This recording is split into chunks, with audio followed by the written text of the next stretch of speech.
Welcome to the Bball Report postgame show from the Raptors visiting the Atlanta Hawks in a non-stop, non-defensive battle where offense reigned and Toronto came out on top 126-115. The game had an interesting feel to it tonight.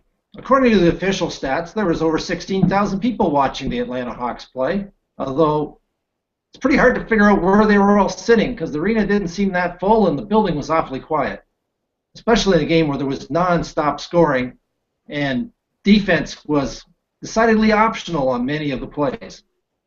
I'm here with my co-host James Borbath, and we're going to talk about tonight's games and some of the things that have been going on in Raptors land since the last time we had a post-game show from a road game. James, now this game did not lack for scoring and excitement, but what do you think it might have lacked, in your opinion? Well, there was no defensive play from either team, and those 16,000 people, I believe half of them may, in fact, have been invisible at the Atlanta Public Library because that place, they just don't draw fans. I mean, you know, the guys, the starters who used to work up here in Canada on the score. I'm sure they can get into any Atlanta Hawks game they want. And, you know, knowing them, they were probably there tonight rooting on the Raptors. I mean, the Raptors, they do travel well, as they proved at that Cleveland game. You know, next time they're down in Atlanta, maybe hop a flight, go check out the Raptors because plenty of room is available. Yeah, this was a surprisingly interesting game. As usual, the Atlanta Hawks timekeepers and scorekeepers had a terrible time keeping up with reality, and all throughout the game the referees were having to correct the time. Throughout almost the entire first half, the official score was lagging by 2 to 3 minutes of reality. But they did get things sorted out eventually, and the referees got control of the game. They handed out lots of fouls, a few technicals, and both teams scored at a prodigious rate. 51.2% from the field for both squads. In an unusual turn of events, Toronto hit more three-pointers, 14 to 29, compared to just 10 to 24 for the Hawks. Kyle Korver, once again, burned Toronto from all over the place. We must have missed that scouting report. Last game he was 6 of 7 from 3 for 20 points. Tonight, Toronto held him to a mere 4 of 6 from 3 for 19 points.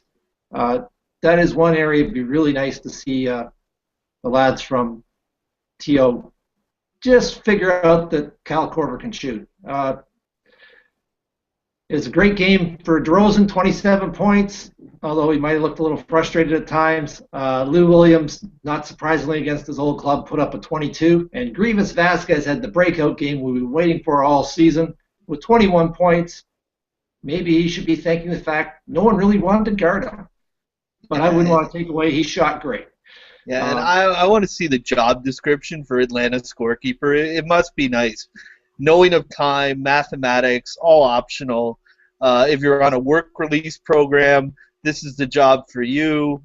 You know, take bribes, but whatever it works with the Atlanta scorekeepers. Raptor fans know about the history in Atlanta with the score clock and the scorekeepers. Always wacky down there in Atlanta. But the Raptors took this game going away. As you mentioned, nice night for DeRozan. It seems funny, but like DeRozan had the numbers you mentioned, but it almost felt like it wasn't a great night for him. That's just how good he's gotten, I think, that we expect so much from him. And, you know, he really, not so much tonight. I mean, no one played defense tonight, but that game we missed versus the Cavs on the road, probably his best defensive game as a professional basketball player. Did a great job locking up LeBron James, where Terrence Ross was out of his class and out of his league. And James Johnson, even though he was back in the lineup, didn't seem like he was ready to go for that Cleveland game, but he seemed a lot better tonight, which is good news for the Raptors because if there's one thing about this team that concerns me, it is Terrence Ross. I mean, he's very up and down, and to Dwayne Casey's credit, hey, if he hasn't been playing, he's had his butt glued to the bench, and I think that's what you have to do with Terrence Ross at this point. You know, we're into year 3 for his development. This team is obviously proven to be a contender now. with their record and heading to do big things. It looks like Terrence Ross will either get the message or he'll be spending a lot of time on the bench. I think that's just the bottom line. James Johnson is a much better defender, and if James Johnson's healthy, I think you're going to see him in the lineup a lot more at the end of games than you are going to see Terrence Ross.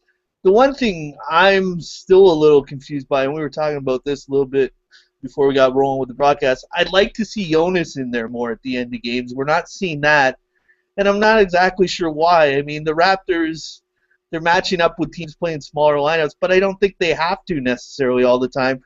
I think if you put Jonas in there, force other teams to match up with you. You're the big fish now. You know, make teams play to what you're doing rather than adjusting to what they're doing. But it's hard to complain with what these Raptors have been doing. I mean, they have 2 losses on the season. Both those games, I think, arguably they could have won. I mean, they're just an amazing story this year, and a story that, quite frankly, the American media has latched on to. If you watch, like, Game Time on NBA TV Canada, you notice all the analysts have much nicer things to say about our Raptors than they have in years, and deservedly so.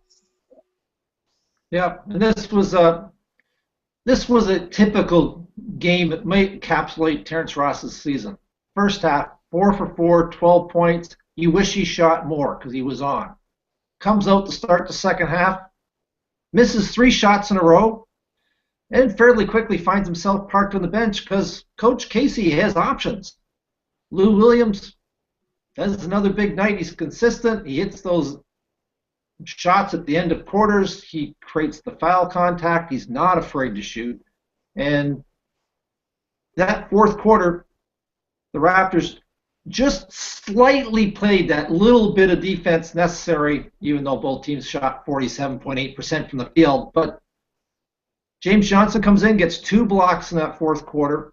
In a game with this kind of scoring, you don't actually need that many stops to win. And Johnson was the guy who got them those critical stops to get them that little bit of a lead. And once they had the lead, the scoring kept coming. The Hawks just couldn't catch up. Casey's been real consistent with what he says about Jonas. And I believe it really comes down to Casey believes he needs to match up with what other teams are doing.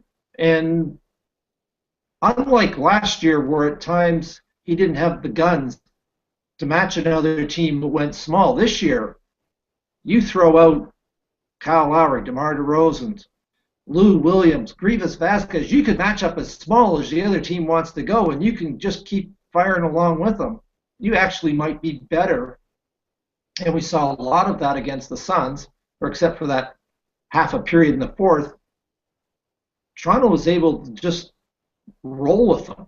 And you're not going to see a lot quicker guard set than you see on the Phoenix Suns anywhere in the league. It's quite a remarkable bench that Masai Ujiri has developed for Coach Casey this year. He's taken full advantage of it. And Jonas is actually having a really good year. All his numbers are exceptional, and part of that is because Casey's not putting him in situations where he might be in trouble. He's pulling him out of those situations and going with the guys who can get them the win. It's to be honest, we're not used to that here in Toronto. We're not used to having a team where the coach has options and can put in guys to win them games. It's a nice change. Yeah, and I mean, you're right in what you say. The Raptors can match up small, but I just think, over time, adding Jonas in at the end of games, he shoots a high percentage, being a big. Kyle Lowry, for all the success Jonas Valanciunas has had, Kyle Lowry deserves a big, big chunk of that success because I think he has been the one guy consistently on this team that has made sure that Jonas has been involved on the offensive end. And he does it with Jonas. He does it with DeRozan and a lot of other guys too. But that pass in, the pass back out, the repost, and goes right back to him. He does that with Jonas all the time. A lot of times on the break, you'll see Kyle Lowry dump it back for Jonas for an easy score. He goes out of his way to make sure Jonas is involved. A lot of times at the detriment to his own stats, because I think Kyle Lowry a lot of times on nights where Jonas has had big night scoring, Kyle Lowry could have had probably 8 to 10 of those points that ends up in Jonas's column. But that's kind of the guy Kyle Lowry has become for this team. He's become almost the heart and the soul of this team in a lot of ways. And he's the same type of player in his value as an Alvin Williams, but a much more talented version of an Alvin Williams. And the other thing about him, we talked about this before we got started too. In that Cleveland game, he was taking charges from LeBron James, which no one in this league really wants to do. And he was standing in there taking charges from LeBron. He dove for a ball that was on the ground that he had no business getting.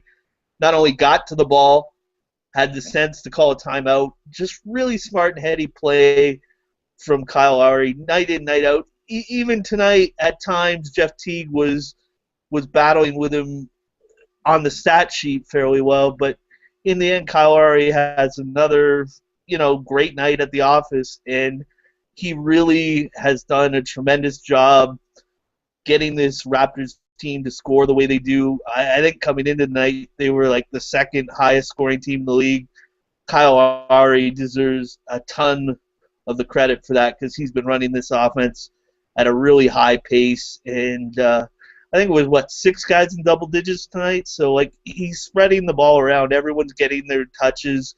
And he's very good at utilizing who has the hot hand. And Lou Williams, for a number of nights, has been that guy for the Raptors. Obviously was player of the week last week and has really been on a roll. Tonight, you kind of expected him to have a good night against his former team, and he did. And I think when you look at off-season signings, I know the Raptor announcers have said this a lot, and sometimes the Raptor announcers can, over-exaggerate what the Raptors have done. But I think they're right in saying Lou Williams was really one of those under-the-radar pickups for this team, and James Johnson, too, to an extent. But Lou Williams really has made an impact on this Raptor team, and being that third option at times when you have a DeRozan on the floor, a Lowry on the floor, he's getting clean and open looks. And, I mean, this is a guy, you give him a one-on-one situation or a clean open look, he's going to score more than he misses. Yeah, this is really a situation where Toronto's really running the same type of plays they were very successful with last year. The difference being Lou Williams' spot on the floor last year was occupied by Grievous Vasquez. And Vasquez can have his hot nights, but he's really a distributor more than he is a scorer. And he really wants to pass the ball. But the role that Lou Williams is filling is of a scorer, and that's what was missing last year at times when that you needed to get points. And the teams were leaving Vasquez. He was the guy they were going to let have the shots because he may or may not be hot on any given night. What we're finding with Lou Williams is he can be hot on every given night, and we have yet to really see him have a bad game. It's a great role for him. He's just found a niche on a team where he can excel. In many ways, I can't remember him playing at this level at any point in his career. He's always been known as a scorer. He's always produced. But we're seeing him fit into Coach Casey's rotation and schemes on the floor, getting more steals than he's ever gotten in his career, playing better defense than we've seen him play before, and being open and available for more points than at any point in his career. He's just found a niche that fits his skill set. I think two things on that. I think on the defensive end of the floor, I think Lou Williams is fitting into this defensive system really well. You look at the steals that he gets, it's a lot of the same kind of steals you see DeMar DeRozan getting and Kyle Lowry getting. The difference being Kyle Lowry and DeMar DeRozan night in, night out usually have a tougher matchup. Lou Williams is usually on that third, fourth option, so he can cheat a little more, and that's how he can get in the passing lanes and get those steals.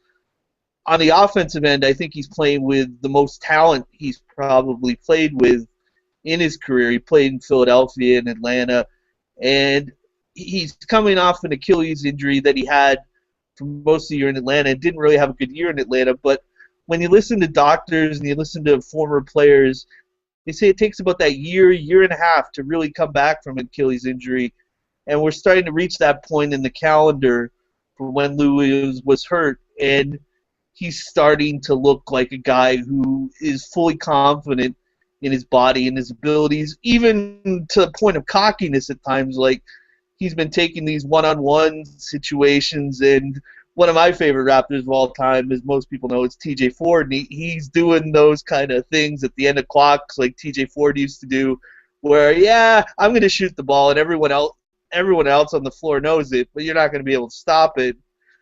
That said, Lou Williams is shooting it a little bit better than TJ Ford was in his career, as much as I love TJ. But he's got that swagger, and he's really got the confidence in his game. And this team as a whole has confidence. I think they really have grown to embrace this role of being the hunted and not the hunter. And sometimes that's something that teams sometimes never get. Like, when they have success and they reach a new level, all of a sudden no one takes them for granted anymore. And I think the Raptors are starting to learn how to deal with that success. The Cleveland game was an excellent example of that. Cleveland came out, they were desperate for a win. They've had a struggling start that everyone's been talking about.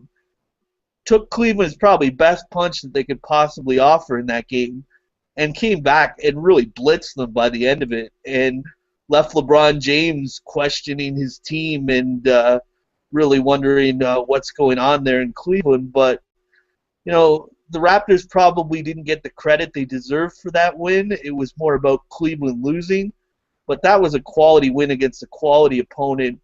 And, I mean, you just have to look at the stats of the Raptors versus LeBron James. That was the first time I think they beat him since, like, his rookie year in Cleveland. I mean, that was a big win for this club. That was a big win for Raptor fans to say, you know, even though with all this prosperity, and it is early and all of that, but when you look at the Eastern Conference, you can actually look at it and say, why not the Toronto Raptors to win the Eastern Conference? I'm not saying they're going to do that, but they certainly have made themselves a viable option in the Eastern Conference, not just for their own fans, but I think around the league.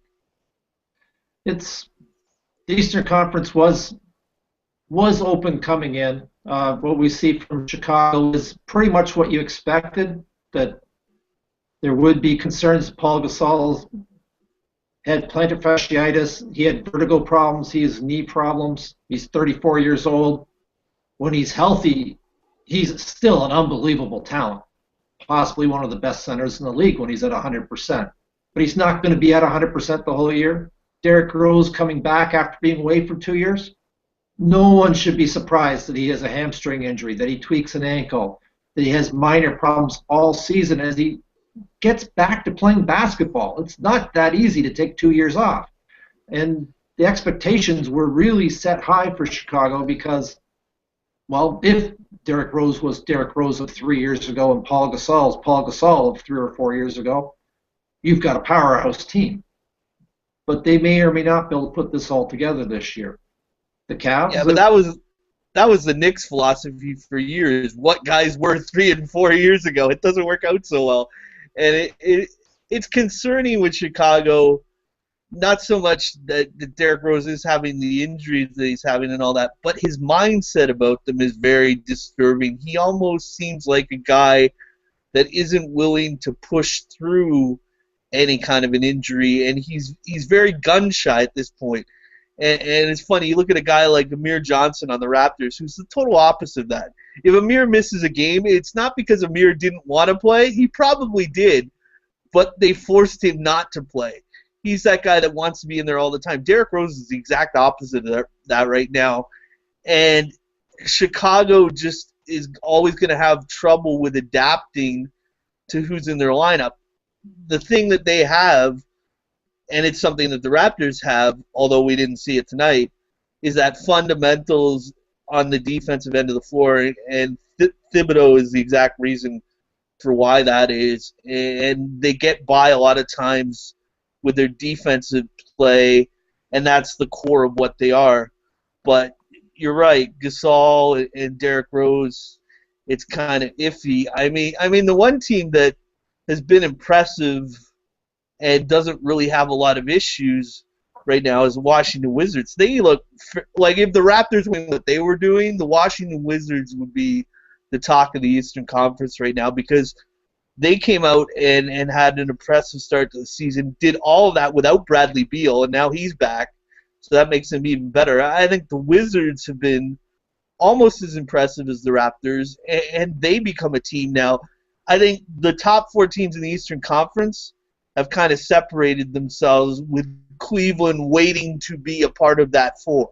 And I think everyone assumes they will be, and I think by hook or by crook at some point they will. Yeah, basically, Washington to me is still the same team as they were last year. I like Paul Pierce, but I don't believe he's actually an improvement over Trevor Ariza at this point in his career. Toronto absolutely dismantled the Wizards in Toronto.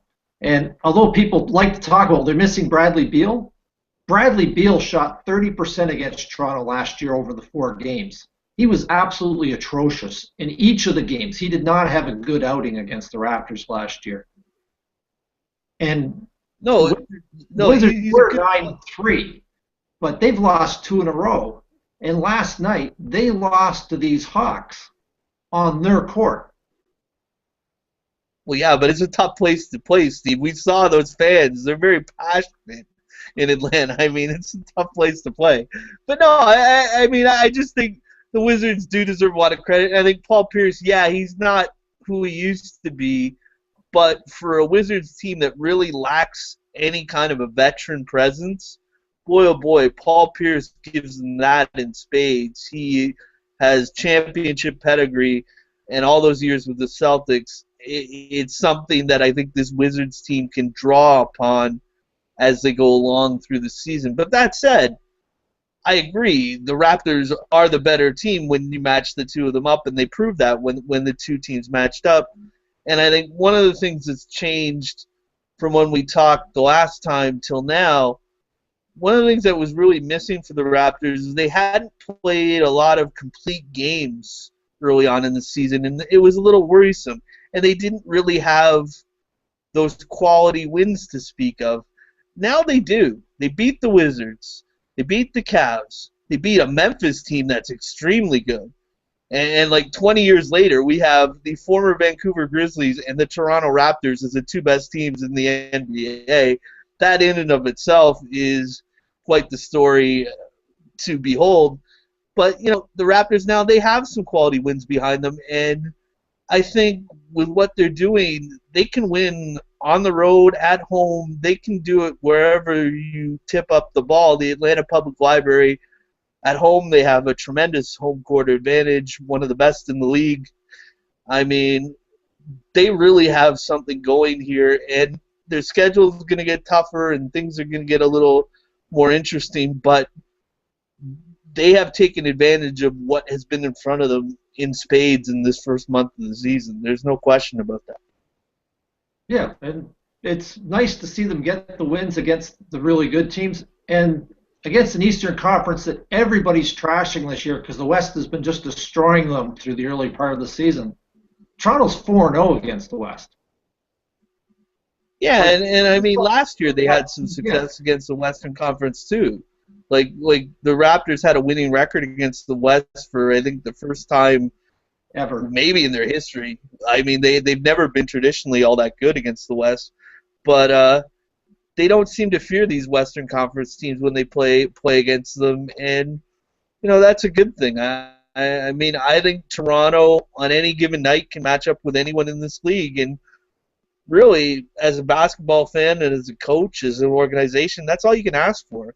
If every night you tip up the ball, you think, we have a chance to win this game. Not many teams in this league can say that. Actually, most of the teams in this league can't say that. And from a Toronto Philadelphia 76ers certainly can. Yeah, Toronto hasn't been able to say that, well, until recently ever. Last year was the first time we saw a hint of a team that actually believed they could win when they went into someone else's building and absolutely believed they could win at home. And that came out of the blue. And this is really just moving along from that success last year. with a couple of pretty good ads, the team looks better than last year. Not everyone was willing to buy into that right away. Everyone wanted to take a step back, let this, marinate and evolve.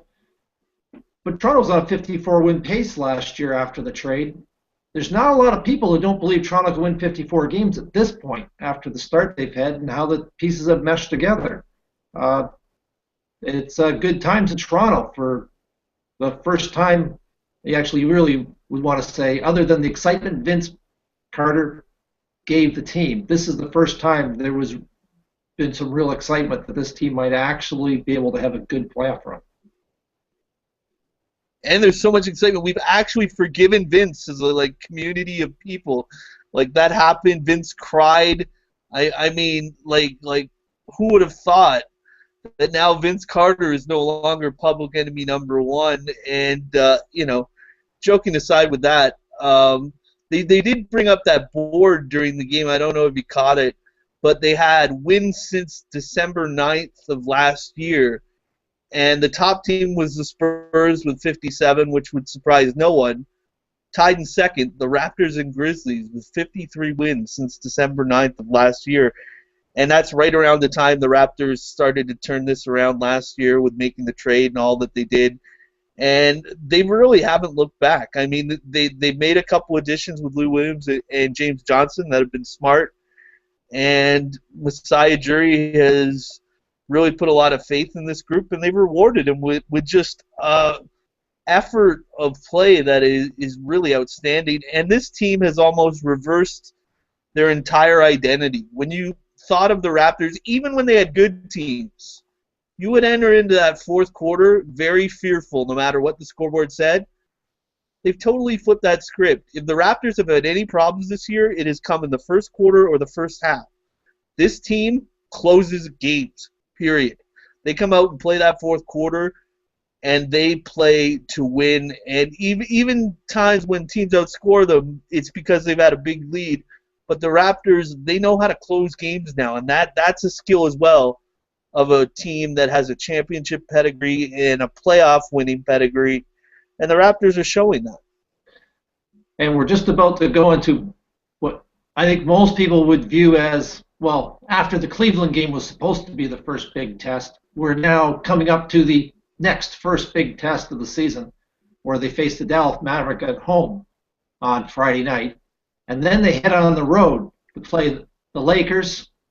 Not the same Lakers before, but they can win occasionally. They've won 3 games. Sacramento, and they're a lot better than they have been in the past. And the Rudy Gay return matchup should generate some interest. It is a decent shot at being the fan choice game for Tuesday night. And then head over to Utah to match up with the young Jazz again, who they took care of pretty well in Toronto and should take care of again. But that's 3 games in a row on the road in the West. And in the past, those have not looked pretty for Toronto. This year, we're expecting something different. And we top that off when they come home. We've got Cleveland again.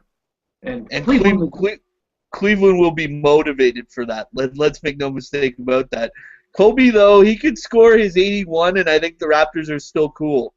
Like in all honesty, the Lakers have a lot of issues. I think the most challenging game, and it might be surprising for people, I think it's that Sacramento game. Raptors opened up the preseason playing 2 games with Sacramento, and Sacramento, they lost the game up in Vancouver, but when they went down to Sacramento, Sacramento took the Raptors to school a bit. And Sacramento is a unique matchup for Toronto that offers a lot of challenges. I think DeMarcus Cousins is a beast, and when he has his head screwed on straight, which he seems to be able to always do for the Raptors, he's hard to deal with, and he will make it very challenging. And let's face it, Rudy Gay does not like the fact that the Toronto Raptors have been ultra successful since he has left. No matter what he's been doing in Sacramento, which has been very good, by the way, he has played much better than the Rudy Gay we saw in Toronto. But I think he takes it as a personal offense. The Raptors have had all this success since he has left. And, it'll be a motivating game. And not a game that I think a lot of people on the surface would say, oh, that's one the Raptors should worry about. But that is one I think the Raptors should worry about. Yeah, the Kings have played exceptionally well this year. They started hot, lost a few games, and they're back on track again. They've just seemed to have figured it out, and this may get overlooked by a lot of people, but they brought in a couple of veteran point guards and let their young guy who scored 20 points a game go off to Phoenix. It looked like a big loss, but the two veteran point guards, and Darren Carlson in particular, has been really good for them because he provides that steadying influence that that team needed, because that team was not by any stretch consistent or steady over the last few years, and now they appear to have found something. This should and be. It helps.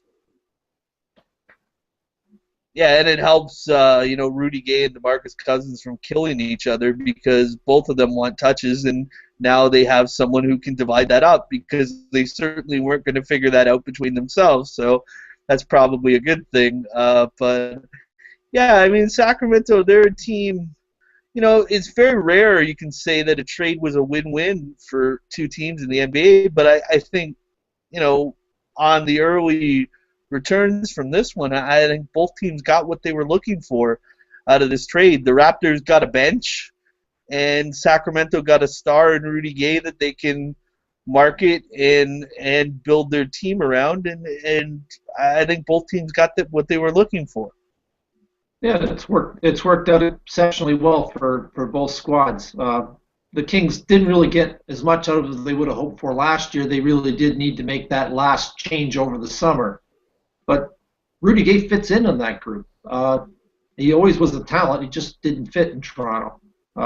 They tried to do things with him that he just wasn't comfortable with, and he's back to being that second, third option where he's really comfortable playing really behind DeMarcus Cousins, who's the star of that team. And Rudy can pick up the pieces and be the guy that maybe is a little more open than he would have been in Toronto, where he was trying to be the front man, the star of the team. Now, and as much as Rudy Gay acts like he wants to be a number one, I don't know how much he really wants to be a number one. If you get what I'm saying, I mean, different guys entirely, but Chris Bosh was always that reluctant first star. He's much more comfortable being the Robin to someone else's Batman, and I think Rudy Gay is that same type of player as well. I think you've seen Bosh come back to more of the player he was with the Raptors this year in Miami with LeBron gone, but he still has Dwayne Wade, who is the marquee guy to kind of deflect the attention from him. But not to say that Chris Bosh doesn't like attention. He does, and so does Rudy Gay. But I think they don't like the pressure that comes with all of the attention and being the guy that's counted on. And I think that's the similarity between the two. Well, tonight's game was one of those opportunities where Toronto got to win another game in yet another way this season. They went out and piled on the points when they had to win this one. This wasn't a case of a blowout. They scored 126 points, and they needed all of them. It's been an interesting year.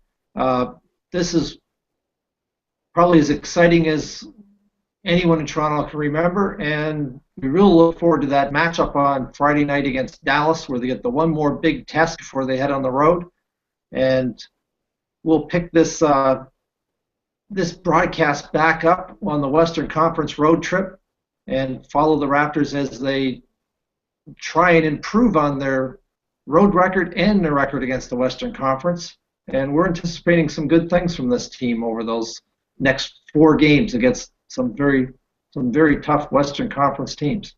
Lots of caffeine then, because I got my Pepsi. I'll be ready for the West Coast. And the Raptors, they've won a lot of different ways, and they've been able to get the job done, and it's really encouraging. And I mean, the sign that the apocalypse has come, I think, came when the Toronto Maple Leafs were traveling down to Buffalo, and were getting their butts handed to them, and the Leaf fans that made the journey started chanting "Go Raptors, go" at the Leaf game in Buffalo. I think that is a sign the apocalypse is here, and the Raptors are for real, and there is nothing else that is a sign. And, it's really great. Like I said, I touched on it earlier, the respect this team is getting from the U.S. media. I think we as Canadians are always, I don't know what it is, we want the approval of our brethren in the United States to say, yeah, this team is good. I think we want to hear Charles Barkley say nice things about our Raptors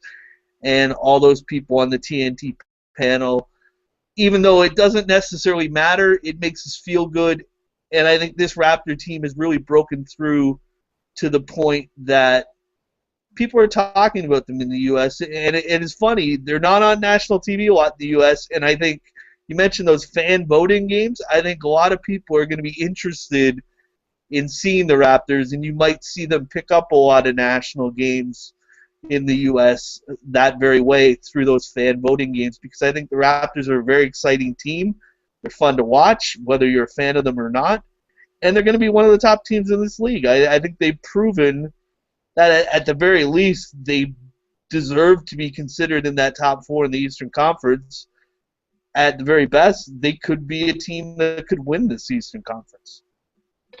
Okay, and we're looking forward to the next week. This is going to be exciting. That's all for tonight's broadcast.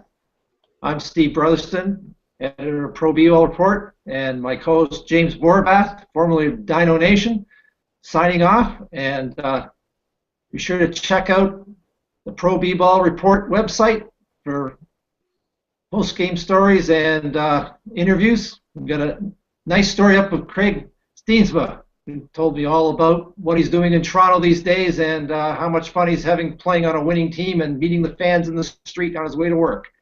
It's good times to be a player for the Raptors wandering around Toronto these days as well. That's it for tonight. Signing off.